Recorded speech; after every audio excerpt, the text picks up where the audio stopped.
Hi, this is Tom from Nightingale Games talking about War Room, designed by Larry Harris.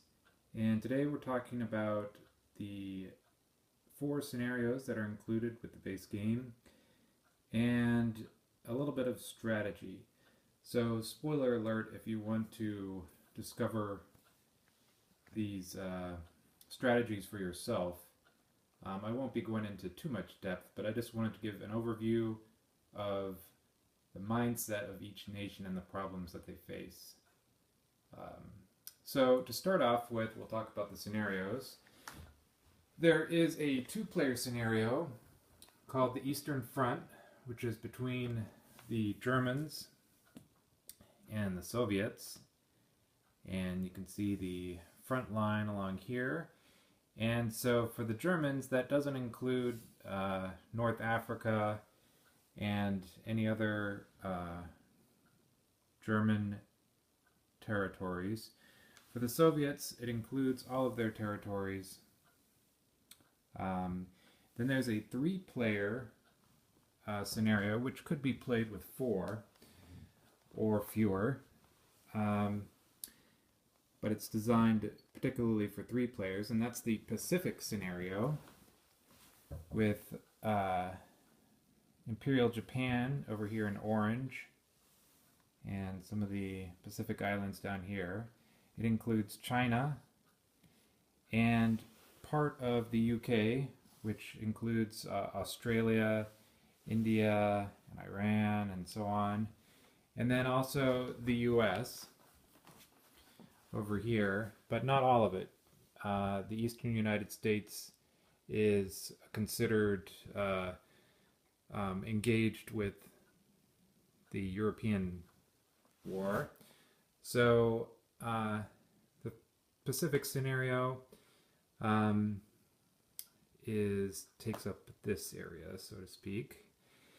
And then there's another scenario called War in Europe, which is best with 4 players. And that includes Germany here and Italy, who are the Axis players. It also includes the Soviets, the British, but they are limited in that Australia is not included, and some other parts, India is not included. And then finally the US, and they again are limited in that the Western industries are dedicated towards the Pacific battle, so they have a limited set of resources. And so they will be partnered with the UK against, and the Soviets against the Axis powers. So theoretically 5 people could play that, but it's best with 4. And then finally there's the global game, which includes all 7 nations. Typically China, since it's a smaller role in this game, is controlled by the US, but really any allied player could take it on. And so that includes all 7 at full capacity. As I mentioned previously, there's the Soviets, the Germans, the Italians, the British Commonwealth, the China, Imperial Japan, the United States. And so now I'm going to talk a little bit about what each nation will be facing in terms of their challenges. So let's start with Germany, and they're one of the larger, more difficult nations to play. They have many fronts. They have the obvious front against the Soviets here, and sometimes it's they try and push heavily to take them out. Moscow is only just here for a capital as a goal, but they have to worry about the U.S. and the British making a landing in any of these locations along here. It's hard for them to enter the Baltic, but they can get support from their allies, the Italians, and that will depend a lot on how well they do against the Russians here. And then they have North Africa to worry about, which they could push towards Egypt or have to defend against a U.S. landing. But they have a general problem in that they're outnumbered, and typically they want to make moves quickly to crush the enemy as swiftly as possible. Now let's talk about the British, or what we're calling the British Commonwealth, because it's so far-flung. They have quite a complicated role to play because they cover the entire globe. They have, of course, Great Britain, and they have a number of territories which don't contribute much in the way of resources in Africa, but they can still be important to protect because they have strategic values scattered throughout.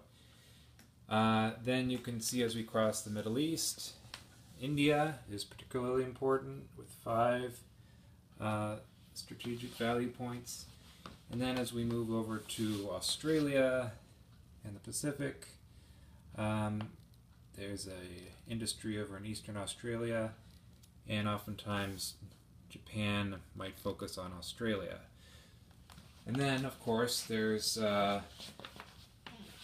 Canada over here, which is included with the British Empire, and they have significant resources, but they are also fairly distant from the main location of most battles. And then let's talk about the Soviets. The Soviets are somewhat the opposite of the British in that they are all self-contained and not so far-flung. They primarily have to worry about the Germans, and they have a significant rail structure to swiftly move their forces around and across their country with the Trans-Siberian Railway. And if they can't hold off the Germans, then they're in tough luck. They also have a treaty with Imperial Japan, a non-aggression pact, and if that's broken, they'll also be facing trouble on the eastern side. Otherwise, they have a somewhat of a wall here with China as a buffer, and the Himalayas, and several neutral territories, which makes for a southern attack less likely. But sometimes somebody squeaks around here and does something interesting. Now let's move on to the Italians. The Italians in 1942, as this game starts, play a lesser role compared to Germany, but they still have a number of choices available. In the Mediterranean, they'll be battling the British for control of the canals here and the strait here, and if they can punch their way out, then we start to get some alternate history going on. But they have a choice as to whether to assist the Germans in the north or to focus on the Middle East or Egypt or perhaps Gibraltar here, or even assist defense in North Africa itself. They might even help with an invasion of Great Britain through France. While they do have a lesser role, there's still a number of choices to be made. And another lesser role, as I mentioned before, in this game is China. And they have a number of unique restrictions in that they have no industry sites, but they are able to mobilize infantry directly in any of their territories, as indicated by this icon here. And they might try to reclaim their capital of Peiping from Imperial Japan, in which case they would have an industry, and be able to produce artillery at that point. Or they might retreat to the west, or they might focus in Southeast Asia and move down here and assist in the defense of India. They do not have naval command, so they won't be launching into the waters and participating in these battles. And now let's talk about Japan. Japan has an interesting role to play in the Pacific with all these island hopping scenarios. They could do an aggressive push towards America. There's Hawaii over there and Alaska. They might try a North Pacific route. There's often a large battle down here in the Coral Sea. And there's the Solomon Islands. Sometimes they try and go for Australia. They have important oil resources in these islands, Sumatra and Java, which if they lose these islands, then they're pretty much in bad shape, because oil is critical in this game. Sometimes they try and push for India, and if they manage to get that, they are doing quite well